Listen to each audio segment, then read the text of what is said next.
جب زمین میں خرابی پھیل گئی اور بت پرستی کی وبا عام ہو گئی تو اللہ تعالی نے اپنے بندے اور اپنے رسول حضرت نوح علیہ السلام کو مبعوث فرمایا، جو ایک اللہ کی عبادت کی طرف بلانے لگے جس کا کوئی شریک نہیں اور اس کے سوا ہر چیز کی عبادت سے منع کرنے لگے۔ چنانچہ آپ پہلے رسول ہیں جنہیں اللہ تعالی نے زمین والوں کی طرف بھیجا۔ حضرت ابو ہریرہ رضی اللہ عنہ سے مروی حدیث میں ہے کہ رسول اللہ صلی اللہ علیہ وسلم نے فرمایا، تب لوگ آدم علیہ السلام کے پاس آئیں گے اور کہیں گے، اے آدم، آپ تمام انسانوں کے والد ہیں، آپ کو اللہ نے اپنے ہاتھ سے پیدا فرمایا، آپ کے اندر اپنی پیدا کی ہوئی خاص روح ڈالی اور فرشتوں سے آپ کو سجدہ کروایا اور آپ کو جنت میں ٹھہرایا۔ کیا آپ اللہ کے حضور ہماری شفاعت نہیں کریں گے؟ کہ آپ نہیں دیکھ رہے کہ ہم کس مصیبت میں گرفتار ہیں اور وہ مصیبت کس حد تک پہنچ چکی ہے؟ آدم علیہ السلام فرمائیں گے، میرا رب آج سخت غصے میں ہے، اس سے پہلے کبھی اس قدر جلال میں نہیں آیا، نہ آئندہ کبھی آئے گا۔ اس نے مجھے ایک درخت سے منع کیا تھا لیکن میں نے حکم عدولی کی، ہائے میری جان میری جان، کسی اور کے پاس جاؤ، نوح علیہ السلام کے پاس چلے جاؤ۔ لوگ نوح علیہ السلام کے پاس جائیں گے اور کہیں گے، اے نوح، آپ زمین والوں کی طرف مبعوث ہونے والے پہلے رسول ہیں، اللہ تعالیٰ نے آپ کا نام شکر گزار بندہ رکھا ہے، کیا آپ نہیں دیکھ رہے کہ ہم کس مصیبت میں گرفتار ہیں اور وہ کس حد کو پہنچ چکی ہے؟ کیا آپ اللہ کے دربار میں ہماری شفاعت نہیں کریں گے؟ نوح علیہ السلام فرمائیں گے، میرا رب آج سخت غصے میں ہے، اس سے پہلے کبھی اس قدر جلال میں نہیں آیا، نہ آئندہ آئے گا، ہائے میری جان میری جان۔ آخر تک پوری حدیث بیان فرمائی۔ جب اللہ تعالی نے نوح علیہ السلام کو مبعوث فرمایا تو انہوں نے لوگوں کو اللہ وحدہ لا شریک کی عبادت کرنے کو کہا اور یہ فرمایا کہ وہ اللہ کے ساتھ کسی بت، مجسمے یا طاغوت کی پوجا نہ کریں، اس کی وحدانیت کا اقرار کریں اور یہ تسلیم کریں کہ اس کے سوا نہ کوئی عبادت کے لائق ہے نہ کوئی رب ہے۔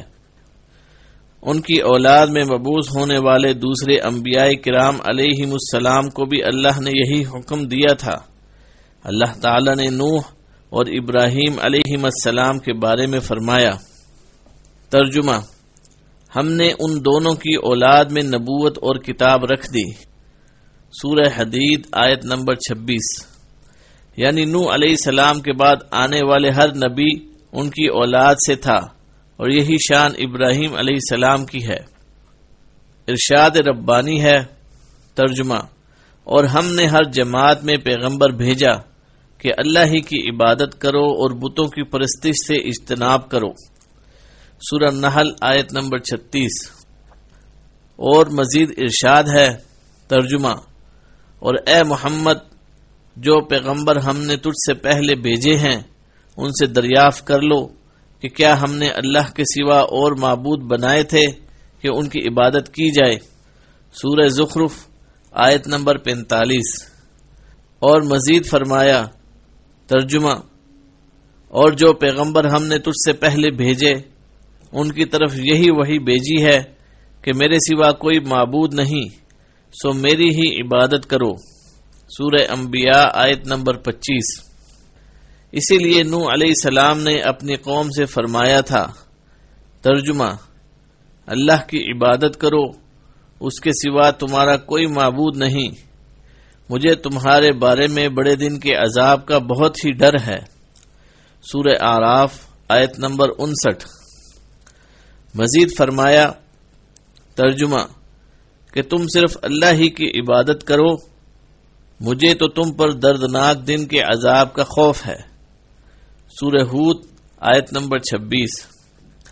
ان آیات میں اللہ تعالی نے یہ بیان فرمایا ہے کہ نوح علیہ السلام نے لوگوں کو ہر طرح تبلیغ کی، رات کو بھی اور دن کو بھی، تنہائی میں بھی اور علانیہ بھی، ترغیب کے ذریعے بھی اور ترہیب کے ذریعے بھی، لیکن کوئی طریقہ کارگر نہ ہوا، بلکہ اکثر لوگ گمراہی، سرکشی اور بت پرستی پر اڑے رہے، ہر وقت آپ سے دشمنی کرتے رہے، آپ کو اور آپ پر ایمان لانے والوں کو برا بھلا کہتے رہے، انہیں شہید کر دینے اور جلا وطن کر دینے کی دھمکیاں دیتے رہے، ان کی بے عزتی کرتے اور زیادہ سے زیادہ تکلیفیں دیتے رہے۔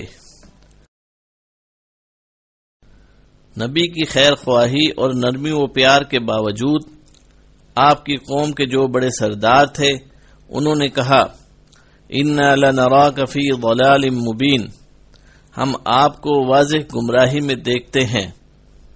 سورہ اعراف آیت نمبر 60۔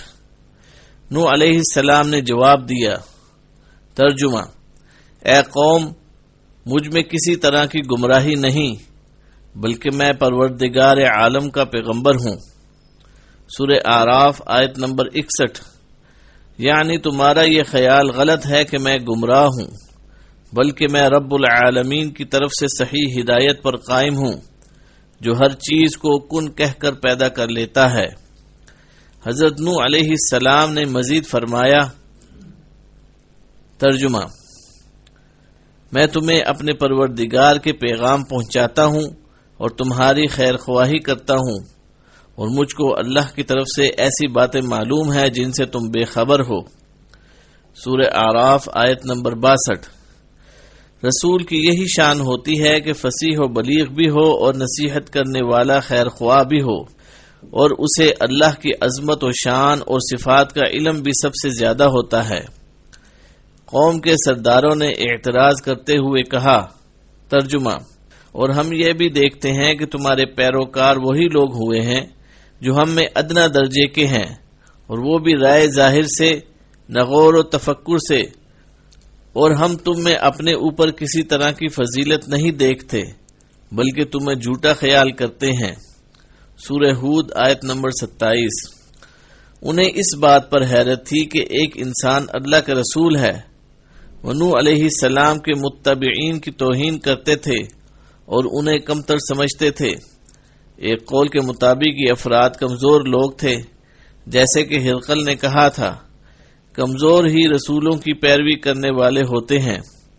اس کی وجہ یہ ہے کہ ان کے لیے حق کی قبولیت کے راستے میں کوئی رکاوٹ نہیں ہوتی۔ بادی الرائے کا مطلب یہ ہے کہ اے نوح، ان لوگوں نے آپ کے دعوے کو سوچے سمجھے بغیر قبول کر لیا ہے۔ حقیقت یہ ہے کہ جس چیز کو انہوں نے عیب قرار دیا ہے وہی ان حضرات کا قابل تعریف وصف ہے۔ اللہ ان سے راضی ہوا کیونکہ حق اتنا واضح ہوتا ہے کہ اسے سمجھنے کے لیے کسی غور و فکر اور تأمل و تاخیر کی ضرورت ہی نہیں ہوتی، بلکہ جب وہ سامنے آ جائے اسے مان لینا اور اس کی پیروی کرنا ضروری ہوتا ہے۔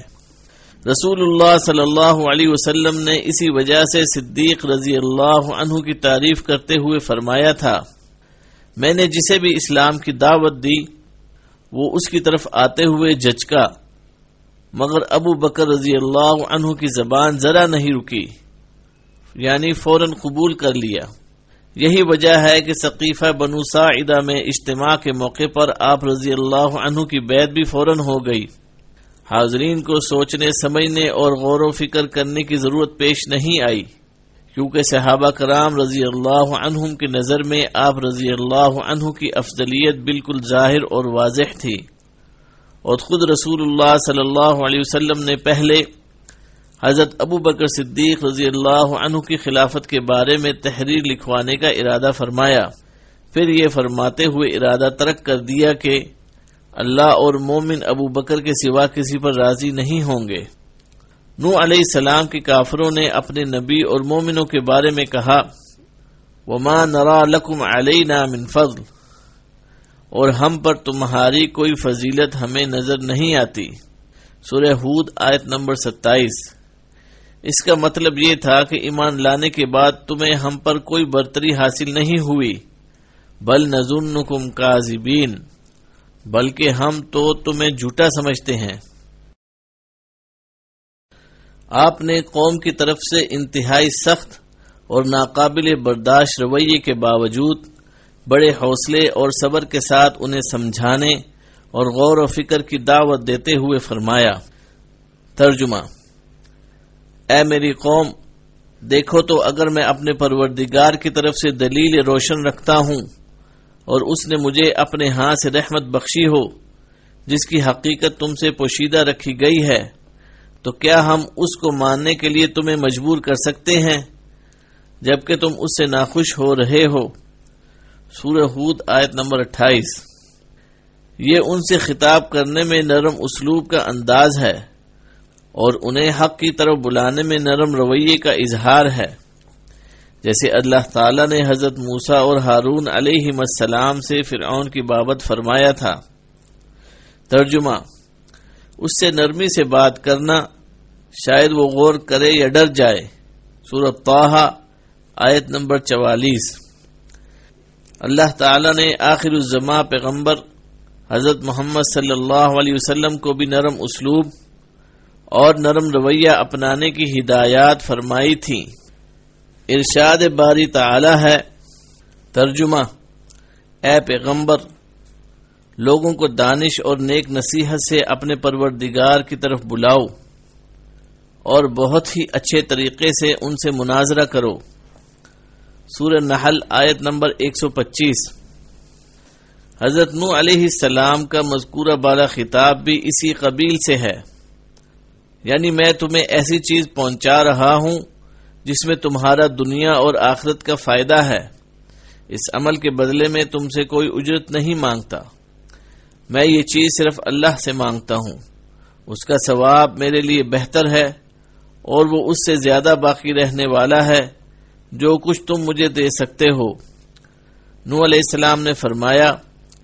ترجمہ: میں ایمان والوں کو اپنے پاس سے نہیں نکال سکتا، انہیں اپنے رب سے ملنا ہے، لیکن میں دیکھتا ہوں کہ تم لوگ جہالت کر رہے ہو۔ سورہ ہود آیت نمبر 29۔ اس آیت سے معلوم ہوتا ہے کہ انہوں نے مطالبہ کیا تھا کہ نوح علیہ السلام مومنوں کو اپنے پاس سے ہٹا دیں، اور وعدہ کیا کہ اگر وہ اس مطالبے کو تسلیم کر لیں تو وہ ان کے پاس بیٹھیں گے۔ نوح علیہ السلام نے یہ مطالبہ رد کر دیا اور فرمایا: انہم ملاقو ربہم، انہیں اپنے رب سے ملنا ہے، یعنی اگر میں نے انہیں ہٹایا تو مجھے خوف ہے کہ اللہ تعالی ناراض ہوگا۔ افلا تذکرون، کیا تم سمجھتے نہیں؟ سورہ ہود آیت نمبر 30۔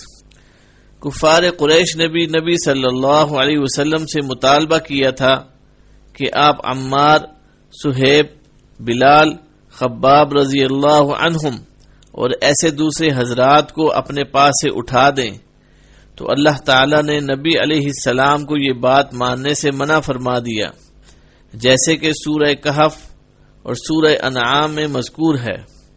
نوح علیہ السلام نے اپنی قوم سے مزید فرمایا۔ ترجمہ: اور میں نہ تم سے یہ کہتا ہوں کہ میرے پاس اللہ کے خزانے ہیں، اور نہ یہ کہ میں غیب جانتا ہوں، اور نہ یہ کہتا ہوں کہ میں فرشتہ ہوں، اور نہ ان لوگوں کی نسبت جن کو تم حقارت کی نظر سے دیکھتے ہو، یہ کہتا ہوں کہ اللہ ان کو بھلائی یعنی اعمال کی جزائے نیک نہیں دے گا، جو ان کے دلوں میں ہے اسے اللہ خوب جانتا ہے، اگر میں ایسا کہوں تو بے انصافوں میں ہوں۔ سورہ ہود آیت نمبر 31۔ یعنی میں تو رسول عبد، پیغام پہنچانے والا بندہ ہوں، مجھے صرف اتنا ہی علم ہے جتنا اللہ نے مجھے سکھایا، اور صرف اتنی ہی طاقت ہے جتنی اللہ نے دی، میں تو اللہ کی مرضی کے خلاف اپنے نفع و نقصان کا بھی مالک نہیں، اور نہ میں یہ کہتا ہوں کہ میرے پیروکاروں کے لیے قیامت کو اللہ کے ہاں کوئی نعمت نہیں ہوگی، ان کے بارے میں اللہ زیادہ جانتا ہے کہ ان کے دلوں میں کیا ہے، وہ نیکی کا اچھا بدلہ دے گا اور گناہ کا برا بدلہ دے گا۔ دوسرے مقامات پر مذکور ہے کہ ان لوگوں نے کہا۔ ترجمہ: کیا ہم تم کو مان لیں حالانکہ تمہارے پیروکار تو رذیل لوگ ہیں؟ نوح نے کہا، مجھے کیا معلوم کہ وہ کیا کرتے ہیں، ان کا حساب میرے پروردگار کے ذمے ہے، کاش تم سمجھو، اور میں مومنوں کو نکال دینے والا نہیں ہوں، میں تو صرف کھول کھول کر نصیحت کرنے والا ہوں۔ سورۃ الشعراء آیت نمبر 111 تا 115